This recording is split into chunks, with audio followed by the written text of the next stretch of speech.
नमस्ते जी, मैं बीटी गोरे और बीटी गोरे यूट्यूब चैनल में आपका हार्दिक स्वागत है। दोस्तों, प्याज की खेती ऑल ओवर इंडिया में किया जाता है और प्याज हर एक घर में खाया जाता है। ग्लोबली ये क्रॉप की बहुत ज़्यादा डिमांड है और पूरे इंडिया में क्लाइमेटिक कंडीशन प्याज के लिए बहुत ही सूटेबल है और यहाँ से बहुत सारा प्याज हम एक्सपोर्ट भी करते हैं। इस बार जो मेरा रबी प्याज था वो मैंने लिया 28 मेट्रिक टन। सुनने में थोड़ा सा आपको लगा होगा कि 28 ऐसा नहीं, क्योंकि लोगों का आता है 10, 12, 15, 28 टन प्रति एकड़। यस, तो इस बार 28 टन प्रति एकड़ निकाला है। और मैं लास्ट वीक मालेगांव मार्केट में घूम रहा था अपने कुछ किसानों के पास, और वहाँ पे एक डॉक्टर अलीशान हीरे जी, जो करज गवान करके गांव है डोंगराळे के बाजू में, वहीं पे मैं गया था और वहीं पे मुझे किरण जी ठाकरे मिले थे। और किरण जी ठाकरे ने एक प्रश्न मुझे पूछा था कि इतना अच्छा आप करते हो ओनियन की खेती, तो हमें भी गाइड करिए करके। और उन्होंने एक प्रश्न पूछा, वो प्रश्न का उत्तर मैं दे रहा हूँ। हो सकता है कि ये प्रश्न से आपको भी प्याज के बारे में अच्छी डिटेल में जानकारी मिल सकती है। तो दोस्तों, प्याज की खेती करते समय डिजीज और इंसेक्ट मैनेज करना जितना इम्पोर्टेंट है, उतना ही सॉइल का सिलेक्शन, इरिगेशन का मेथड और हर पानी के साथ में न्यूट्रिशन, जैसे एवेना न्यूट्रीमिक्स आपको पता है, ये हमेशा चलना चाहिए। तो अभी किरण जी ने जो प्रश्न पूछा है कि हम खरीफ का ओनियन करते हैं, खरीफ में मतलब बारिश के दिनों में उनका प्याज होता है जिसे लाल कांदा बोलते हैं, वो उसका यील्ड आपको रब्बी का जो है उससे कम मिलेगा, लेकिन अगर शॉर्टेज है तो रेट बहुत ज़बरदस्त मिलते हैं। और बारिश अगर ज़्यादा है तो डिजीज ज़्यादा आता है, और बारिश अगर कम है तो थ्रिप्स ज़्यादा आता है। मतलब अगर ड्राई स्पेल है तो थ्रिप्स ज़्यादा आएगा, और जितना ज़्यादा थ्रिप्स डैमेज करेगा पत्तों को, उतना ज़्यादा फंगल इन्फेक्शन वहीं पे होगा।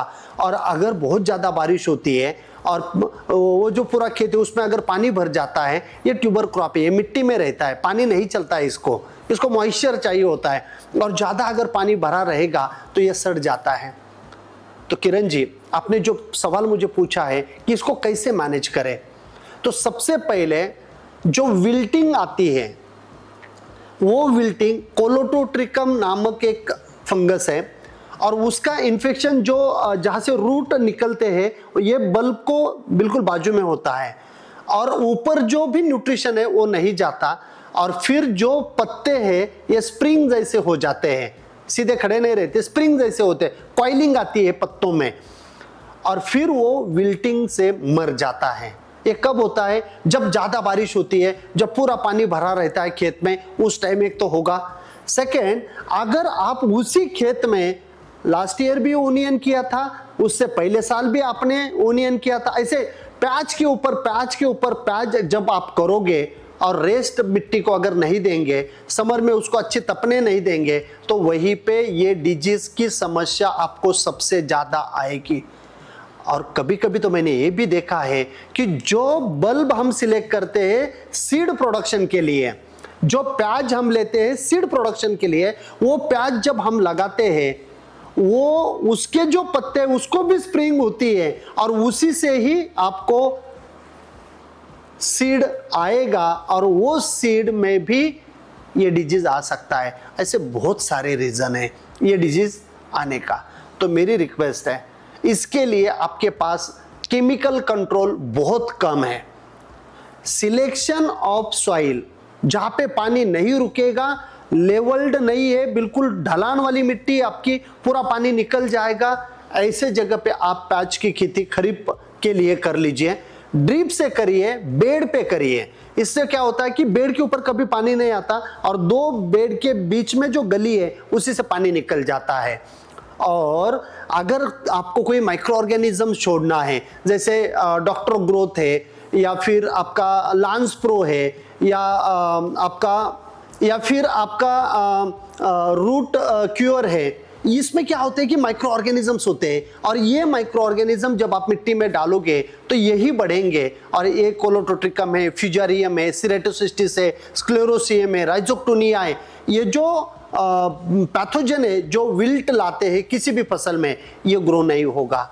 तो इस प्रकार से ये भी आप दे सकते हो। और दूसरा जो बायो फर्टिलाइजर होते हैं जैसे कि फुस्टिन रिच है या प्लांट ब्लीज है, ये जो बायो फर्टिलाइजर होते हैं ये भी आप दे सकते हो। तो जो केमिकल या ऑर्गेनिक फर्टिलाइजर आपने डाला हुआ है इसकी इफिशियंसी बढ़ेगी, और वो जो प्याज है वो प्याज जबरदस्त रहेगा। तो ये सबसे इंपॉर्टेंट, ये जो फसल है ये मिट्टी में है तो ज्यादा से ज्यादा काम प्याज में, या फिर आपका अदरक होता है, आल अपन जिसे बोलते हैं, हल्दी होती है, इसको मिट्टी में ज्यादा काम करना पड़ेगा। माइक्रो ऑर्गेनिजम्स को आपको मिट्टी में डालना पड़ेगा, ज्यादा ऑर्गेनिक मैन्योर आपको डालना पड़ेगा, अच्छा डिकम्पोज्ड। कभी कभी होता क्या है कि प्याज जब आपका सड़ जाता है, जब आप स्टोरेज करते हैं और वो उठा के आप डालते हो कहाँ, जहां पे आपने गोबर खाद डाला हुआ है, और उसी को उठा के वापस खेत में डालते हो, तो डिजीज आप बढ़ा रहे हो। तो ये भी नहीं करना चाहिए। अच्छा डिकम्पोज्ड गोबर खाद डालना है। गायत्री संजीवनी कंपोस्ट का अगर आपने वीडियो नहीं देखा है ना, तो मेरी रिक्वेस्ट है, डिस्क्रिप्शन में मैं उसका लिंक डाल रहा हूं, अपने बीटी गोरे यूट्यूब चैनल पे ही है, तो वो भी वीडियो आप देख लीजिए, ताकि गायत्री संजीवनी कंपोस्ट जबरदस्त बनेगा। ब्लैक कलर का घर पे ही फैक्ट्री है आपके, जो भी बायो फर्टिलाइजर, बायो पेस्टिसाइड सब मल्टीप्लाई करके आप गायत्री संजीवनी कंपोस्ट से आपके खेत में डाल सकते हो। तो वो भी आप एक बार वो वीडियो देख लीजिए, और ऐसा ऑर्गेनिक मटेरियल आप तैयार करके खेत में डालिए। तो किरण जी, डिटेल में मैंने जानकारी दिया है, खरीफ का जो भी आपका ओनियन रहेगा, और सीड ट्रीटमेंट कैसे करना है, या फिर सीडलिंग कैसे डालना है, ट्रांसप्लांटिंग कैसे करना है, फर्टिगेशन में क्या क्या देना है, कौन से बायो फर्टिलाइजर, बायो पेस्टिसाइड इस्तेमाल करना है, जो स्क्रीन के ऊपर आपको नंबर दिख रहा है सभी को मैं बता रहा हूं। इसी नंबर पे जो भी आपके प्रश्न है प्याज के बारे में, अदरक के बारे में, सभी क्रॉप्स के बारे में, ऐसा नहीं कि अनार या सभी क्रॉप के बारे में आप प्रश्न लिख के भेजिए मुझे। आपको ऐसा ही आंसर मैं बीटी गोरे यूट्यूब चैनल पे वीडियो के फॉर्मेट में दे दूंगा, ताकि आपको आसानी से ये पूरा का पूरा ज्ञान समझ में आएगा। वीडियो अगर आपको अच्छा लगा है तो लाइक करिए, चैनल को सब्सक्राइब करिए अभी तक नहीं किया है तो। 400 से ज़्यादा वीडियो है, और रोज़ शाम को वीडियो आ रहा है 6 बजे, तो नोटिफिकेशन आपको मिलना चाहिए, इसीलिए सब्सक्राइब करिए।